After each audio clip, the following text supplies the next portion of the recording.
Hello, everyone, and welcome back to Identity Insights by Indicio. I'm your host, Tim Spring, and today I'm joined by Indicio VP of Communications and Governance, Trevor Butterworth. And he's here to try and teach us governance in roughly 10 to 15 minutes, so that'll be exciting. Thank you for joining me today, Trevor. Would you mind telling us a little bit about yourself? So thank you for having me, Tim. I'm a co-founder of Indicio, and as you said, Vice President for Communications and Governance. I'm coming to you from Dublin, Ireland, but normally resident in the US. I have a background, diverse background in science and technology and journalism. So lots of cogitating and analysis to help with a thorny topic like how do we govern ourselves online. Fair enough. Well, yeah, always happy to have you here, Trevor. Would you mind starting us off with just what is governance in your own words? Well, so because we are fallen from grace, we need a set of rules in order to govern our behavior. And that applies to pretty much everything. If you drive a car, you have to obey the rules of the road. If you, everything from every piece of technology has a set of rules for how it should be created, how it should be used, how it should be disposed of. And so governance is broadly speaking, those rules, it covers those rules.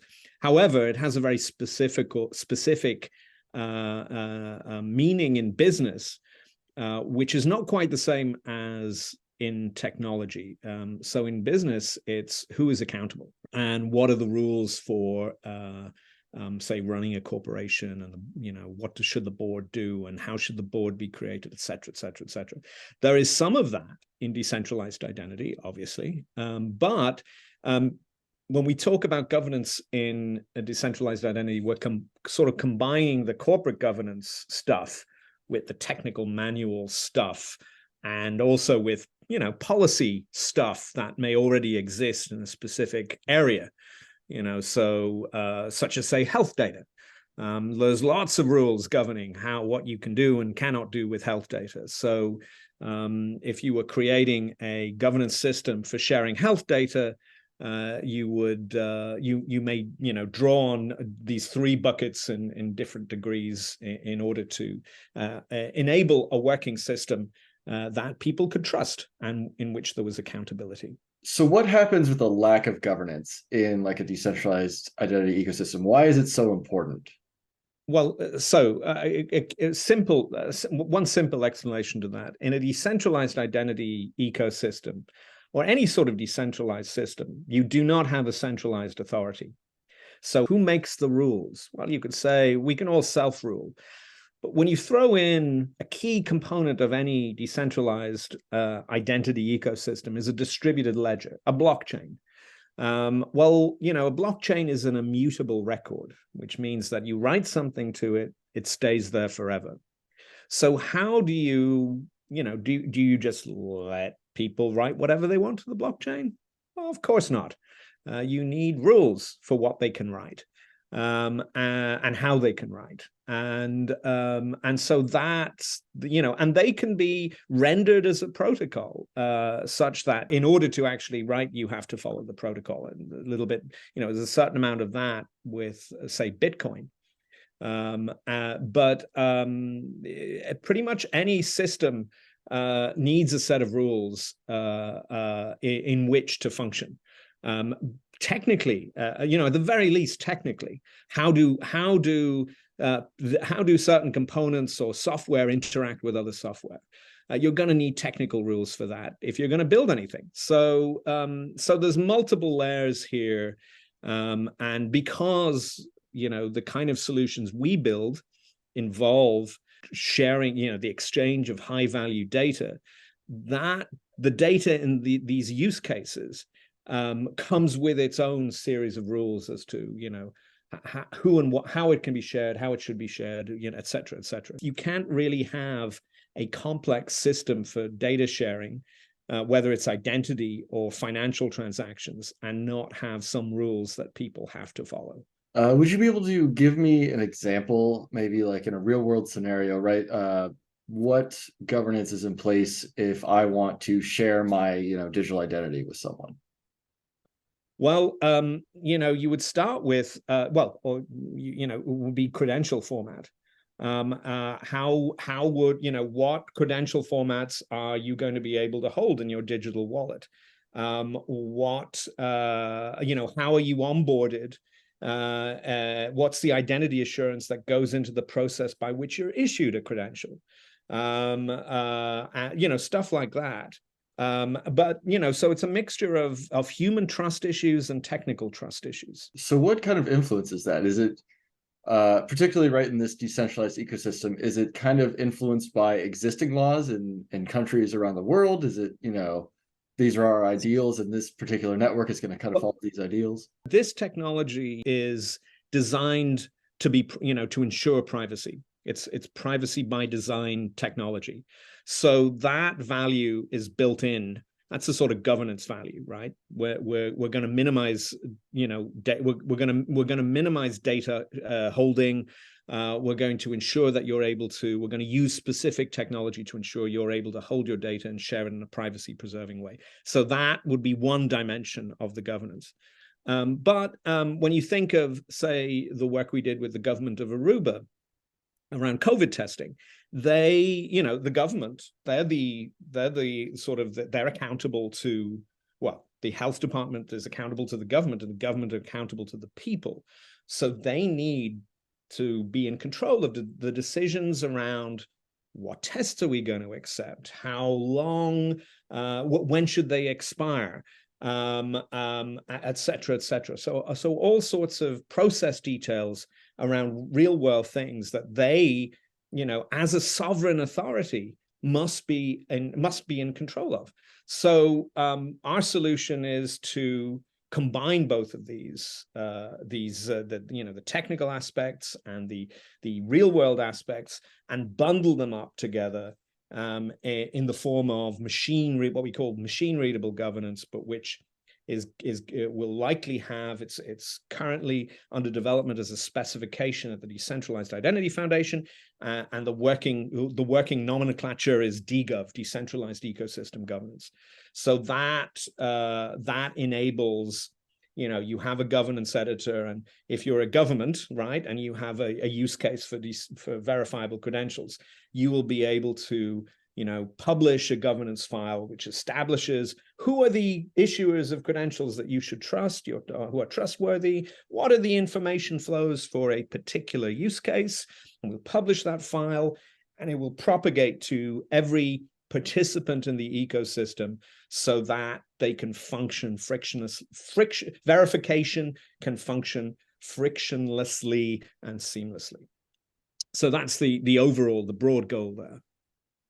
All right, very cool. That seems very useful to have kind of an automated feature to basically kind of push rules, and then everyone, I guess, follows these rules by design, right? Like there's no option for someone to break the rules, is there? Well, they can refuse to, they can refuse to present their data, but if there's a legal obligation for you to present, say, your digital passport when you're checking into an airline, you can opt out of that, but you're not getting on the plane, right? So yeah. There's a balance here, but there are many situations in which you don't need to share all your data, and so the system will allow you to, say, use credential formats like anon-creds, which allow for selective disclosure or zero knowledge proofs, so you can share information in a privacy preserving way. But ultimately, the technology allows you to hold your data. So that's the big change in kind of sort of broad scale governance over, say, traditional ways of doing identity and access management. If you could you explain how governance has kind of been handled online in the past and how this new decentralized governance is different from that governance? And one of the big issues is, well, who are the issuers of credentials in an ecosystem? Who do you trust as an issuer? And there are two routes to this issue, to solving this problem. One is to create a trust registry, which is a sort of an independent entity which approves issuers. And so when you are verifying, you ping the trust registry, is this credential issuer, kosher? It pings you back, yes, it is, no, it isn't. And that's how you deal with the question of who is an issuer of credentials in a system. What our perspective on this, and one that we working at the Decentralized Identity Foundation, the DIF, to implement, is what we call machine readable governance, or as the more grander title is decentralized ecosystem governance. So essentially what we're doing is, so well, why endure the extra bureaucracy of creating an organization, an independent trust registry, in order to verify issuers of credentials? Why do that when the governance authority can just publish that as a file, and it can be embedded in the agent software of each participant in the system? So they will have a list of who's an approved issuer on their mobile device or in the verification software, so that and that can be updated rapidly. It's frictionless, and critically, it enables offline functionality. So it looks like we're coming to the end of our time together here. I know, right, obviously you were co-founder of Indicio, and Indicio has been around for a few years now. I was wondering if you could talk about what it was like kind of in the early days of, trying to figure out the governance, especially the governance Indicio was going to use, to where we are now, to kind of where you see governance going in the future. And the thing that happened is we started, we had lots of customers, many of which we can't really talk about. And so our mindset going into these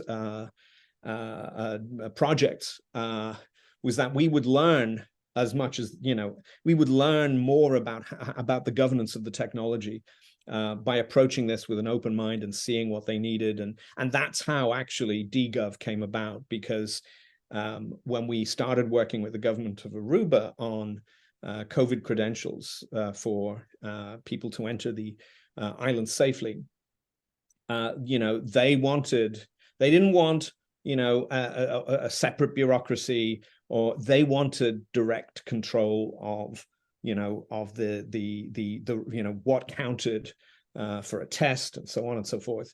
And so we learned a very powerful lesson about sovereign, who's the sovereign authority for a particular use case? What do they need?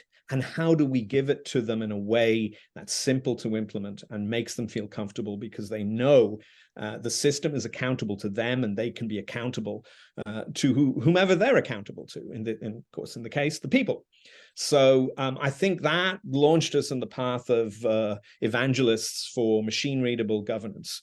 Bring the trust registry into the software for each participant, and that's where we're at. Not everybody is following that path. I think to talk about one of the issues that is concerning is the way, say, Europe is conceptualizing some of the governance around the European digital identity. I think it's it's not up to, it seems a little complex and confusing. And the really important thing, the thing that we need to learn from the sort of the normal real world understanding of the word governance, which is corporate accountability, is that governance frameworks need to be simple. They need to be simple. Rule systems need to be simple. If you hand somebody 160 pages of rules, they're going to go for a simpler solution. So I think everybody in this space needs to, in the decentralized identity space, needs to understand the power of simplicity in terms of adoption, and not to let governance become a millstone around adoption by it being unnecessarily complex. I think that is a powerful parting message there, I think. Absolutely. It looks like that is about our time for today. If you at home are interested in learning a bit more about verifiable credential technology, please be sure to subscribe to the channel. We'll be continuing to bring you some more educational content. If you have any questions or specific topics that you'd like for us to cover, please go ahead and leave a comment below. I'll be sure to read and address them. And thank you again to you, Trevor. If someone was interested in learning a bit more about governance, is there any place in particular you'd suggest they look? I would say, we have some great identity insights on that will take you through how DGov works, and some blogs. So I would recommend people checking those out.